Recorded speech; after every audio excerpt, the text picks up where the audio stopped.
eu faturo.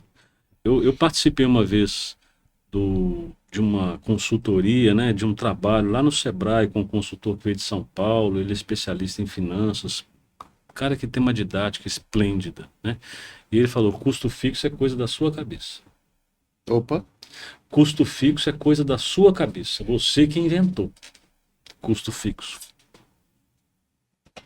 A sede, o ar-condicionado, a secretária, a geladeira, né? Os equipamentos, isso é coisa da sua cabeça. é mais para fazer seu gosto do que do cliente. Você que inventou.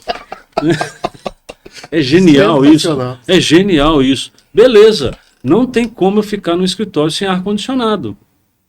Então você vai pagar. Não, você tem que pagar. Tá, mas além do ar-condicionado, você tem uma geladeira para oferecer um café para o seu cliente. Eu estou falando de maneira bastante prosaica, Sim. assim, né? Mas custo fixo é coisa da sua cabeça.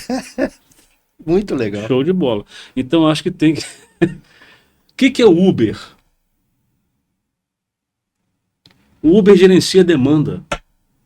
Que eu acho que é uma Ele é um das coisas. marketplace. Eu acho que é uma das coisas mais geniais que tem. O Uber ele pega o seguinte: eu tenho uma pessoa que tem uma necessidade, eu tenho aqui uma pessoa que tem um equipamento, né? Eu vou fazer com que esse cara ganhe dinheiro para resolver o problema dessa. Eu vou gerenciar isso. iFood, Booking. Entendeu? É exatamente. Entendeu? O Uber não tem carro. O Booking não tem hotel. O Airbnb não tem hotel. Então, o que Gerencia demanda. gerencia demanda, fala-se muito em uberização de mercado, gerenciar demanda.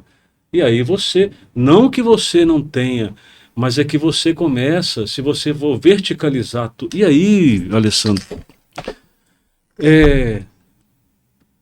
o bacana é que não tem assim, não é uma coisa que tem que ser isso e fim. Né? Eu atendi uma transportadora agora que atende a Ambev. Lá no Acre e aqui em Mato Grosso. No passado, a Ambev terceirizava a frota, terceirizava transporte. Hoje a Ambev já está trazendo a frota para si. Tem empresa agrícola, das maiores do Brasil, inclusive está sediada aqui, né, tal, terceirizava a frota, terceirizava caminhão. Hoje já está comprando caminhão, porque ela fez conta. Ela fez conta. Em teoria, se tem um negócio que está trabalhando para mim, esse negócio tem que dar lucro. Exatamente. Aí você me perguntou quais são os principais indicadores, porque finanças eu costumo dizer, eu costumo dizer não, eu costumo dizer, parece até que, mas eu falo que financeiro não é causa, financeiro é consequência. Ele só é o resultado Ele é das consequência. ações. Ele é consequência. Então você tem que analisar, você me perguntou quais são os indicadores, você tem que saber seu custo fixo. Margem. Você tem que saber seu custo fixo e você tem que saber o seu variável para te dar a margem. Porque qual que é meu variável? Se eu vou terceirizar caminhão, eu só vou pagar o caminhão se eu tiver que transportar. Beleza?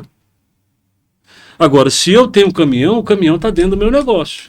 Ele é custo fixo. Eu tenho que, inclusive, considerar a depreciação, se o motorista ele é CLT, ele é custo fixo, etc. Então, o terceirizado ele vai depender da minha produção, da minha demanda. E o fixo, então eu tenho que fazer esse balanço.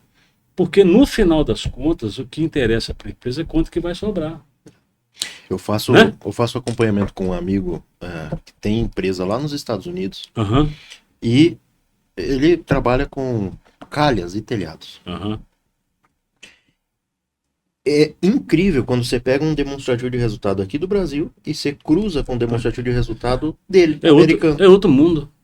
Aqui a gente tem 40, 60, quando chega a serviço a gente tem um percentual de 60, 70 vezes de custo fixo. Eu já vi empresa que tem quase, pelo amor de Deus, não vou lembrar, mas quase 90. Olha aí. Entendeu? E aí você pega o americano, ele é invertido. É tudo variável. O fixo quase não existe. Porque no conceito americano, e eu acredito, todo custo é variável. Todo custo é variável porque você trabalha sobre demanda. Porque todo custo, tudo que você tem é para poder produzir. Execução, exato. É para poder produzir. Então, quando esse consultor fala, isso para mim tem umas coisas, igual você ler livro, né? Ou ver filme. Às vezes uma frase do livro, lá na última página. Muda o conceito, né? Aquilo deu aquilo esclarece a sua. Você vê um filme, por exemplo, uma cena. O que ele falou para mim é genial. Custo fixo é coisa da sua cabeça. Você que inventou. Né? Sensacional. Então, respondendo a sua pergunta, que é maravilhosa, quais são os indicadores? Você tem que saber seu custo fixo, você tem que saber seu custo variável, a sua margem, e saber o seguinte: quantos clientes ativos, quantos clientes compram e qual que é o ticket médio. Pronto. Você trabalhar, volta os dois pilares importantes e positivos que você falou. É aquilo que me traz dinheiro. Cruzou a conversa. E para onde que está indo meu dinheiro? Trabalhar na carteira e aumentar o ticket médio da carteira Não existente. tem outro jeito. Sensacional. Mas o cliente tá difícil. Qual cliente que eu vou atender? Porque se eu tenho essa clareza de quantos clientes eu tenho, né? E qual que é a minha, porque isso vai impactar aí em outras coisas. O meu cardápio, o meu portfólio. Aí nós entramos naquele do Pareto. Eu falei ontem, escrevi lá no quadro assim, Pareto, 80-20, né? 80% do que eu faturo é de 20% do que eu vendo. Como o Pareto funciona no mercado? Pelo amor de Deus, dia, né? Pelo amor de Deus, Alessandro, é maravilhoso. 80% do que eu faturo é de 20% do que eu vendo. Mas eu vou abrir mão dos outros 80% que eu vendo? Não. Você tem que, porque os 20% que você vende, de repente não é que está te dando mais margem. E o cliente às vezes não conhece.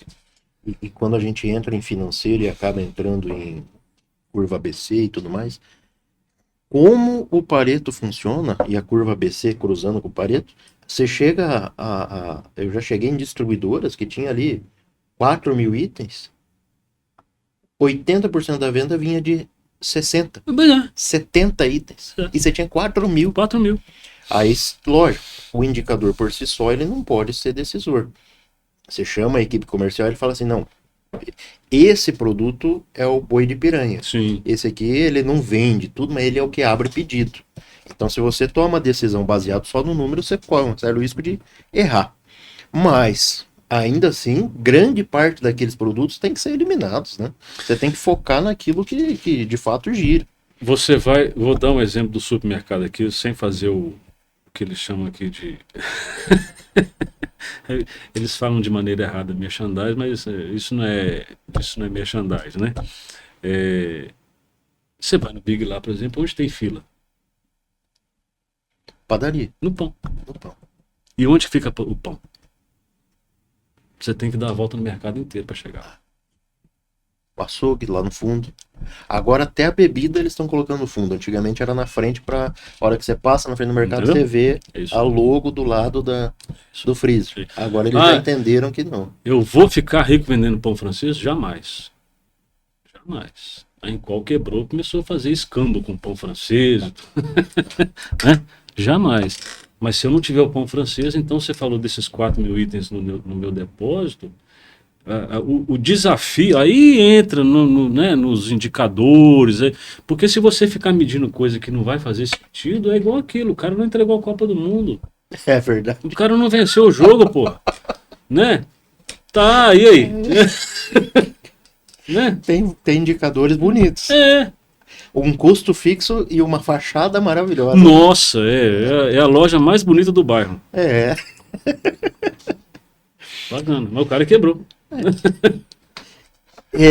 Renato, tudo isso que a gente está conversando. Só para resumir, esse outro exemplo que esse consultor falou, ele falou um exemplo, caso real. O sujeito tinha tudo, tinha formação.